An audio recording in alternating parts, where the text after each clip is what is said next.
چند مدل سیاسی را نام ببریم، شما علاقمند کدام مدل سیاست هستین؟ مثلا سوسیال دموکراتیک، کمونیستی، کنسرواتیو و یا هم لیبرال. با کدام از اینا شما علاقمند هستین؟ راست پرسان بکنین، من به هیچ مدل علاقمند نیست.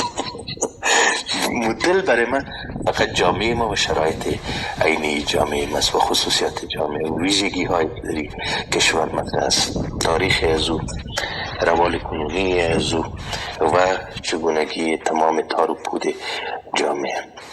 البته ما از تجارب بین ملی و جهانی باید استفاده بکنیم، ولی نقش تعیین کننده در ارتباط با تعیین سیاست ها و اجرای سیاست ها خصوصیات درونی یک جامعه و مردم از او تشکیل میده، نه کدام فاکتور و عامل بیرون.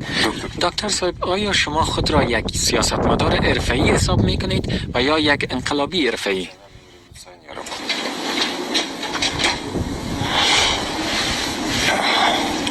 تمامی از این تعریف ها